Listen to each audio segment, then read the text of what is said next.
Hello everyone and welcome to Depth First. In this video, we'll delve into the concept of the very popular number of islands problem. Through this problem, we'll explore the implementation of the depth first search algorithm, and hopefully that'll provide you with some valuable insights into this technique. So here is the question, and it says, given an m by n 2D binary grid which represents a map of ones or land and zeros or water, return the number of islands. An island is surrounded by water and is formed by connecting adjacent lands horizontally or vertically. You may assume all four edges of the grid are surrounded by water. They have provided two grids as example inputs. The output of the first grid is 1 and the second grid is 3. Alright, so let's try and understand this question in some more detail. This is the grid that was provided as part of example 1, and it is a list of lists or a matrix. The element in a list can contain either a 0 or a 1. The number 1 in the list represents land and 0 illustrates water, and we need to find the number of islands. So what exactly is an island? The problem states that an island is surrounded by water and is formed by connecting adjacent lands horizontally or vertically. So let's try and understand this in some more detail. Here is another representation of the same grid where I have specified row and column numbers. The cell that contains 1 is land and is colored brown, whereas 0 is blue. An island would be adjacent lands connected horizontally or vertically as displayed by the yellow border. Therefore, this grid has one island, which is also the answer to this question. Let's now count the number of islands in the second example that was provided.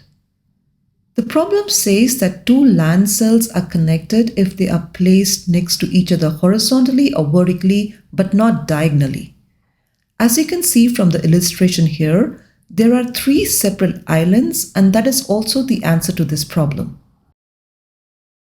So we'll try to solve this problem using the depth first search algorithm. The general idea is to explore each cell one by one, and if the cell contains the number 0, which indicates water, we'll skip it and move on to the next cell. However, if it contains a 1, we'll try to find its neighbors that contain the number 1 and are also connected either horizontally or vertically.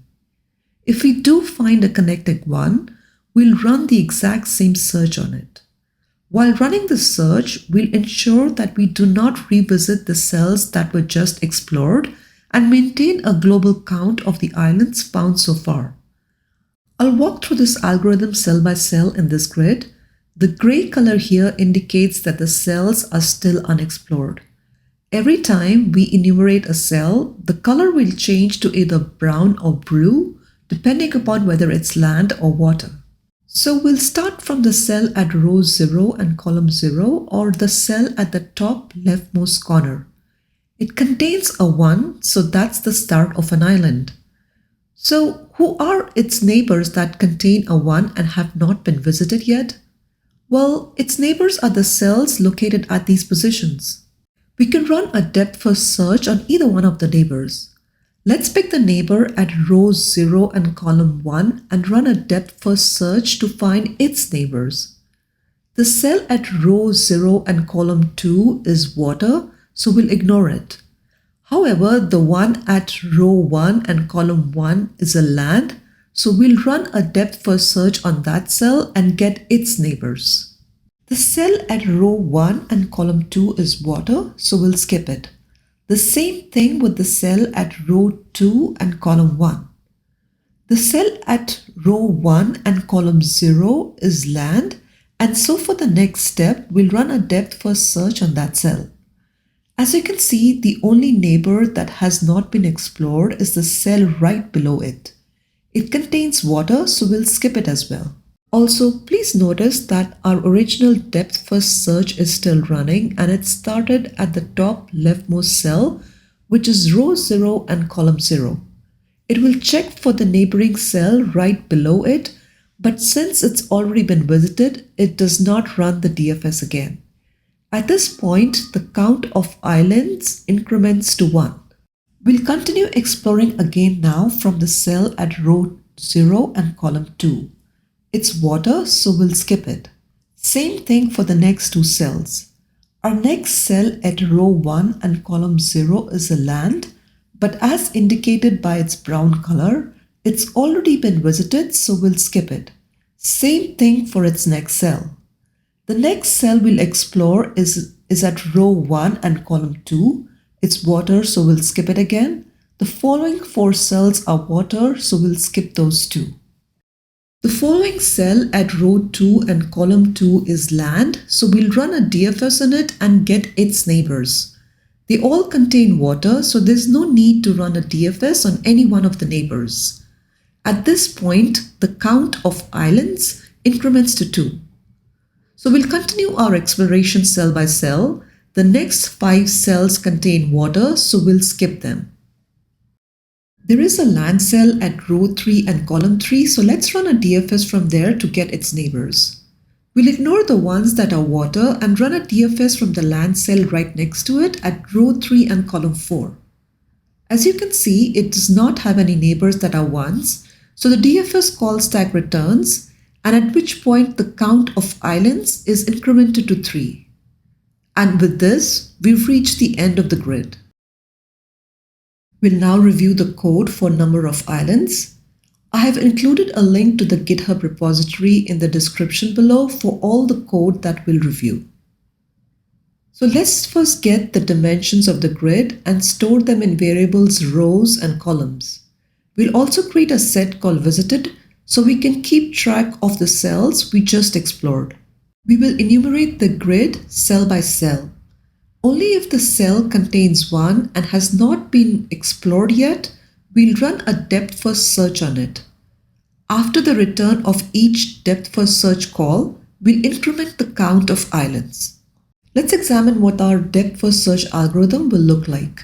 The first thing we'll do is add the row and column to the visited set.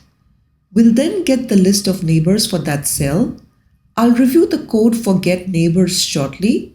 For now, let's assume that a function exists that returns us a list of neighbors for the current cell. Only if the neighboring cell contains 1 and has not been visited, we'll recursively run the DFS on the neighboring cell. Here is the code to get the neighboring cells for a cell indicated by a row and column number. This is the list of moves in the horizontal and vertical directions.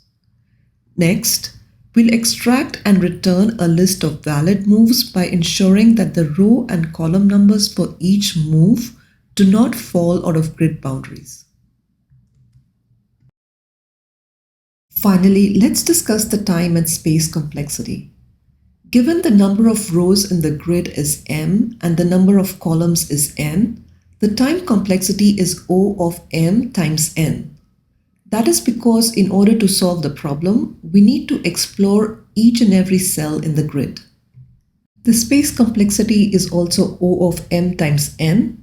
I'll ask my husband Manish and let you know why it is O of m times n.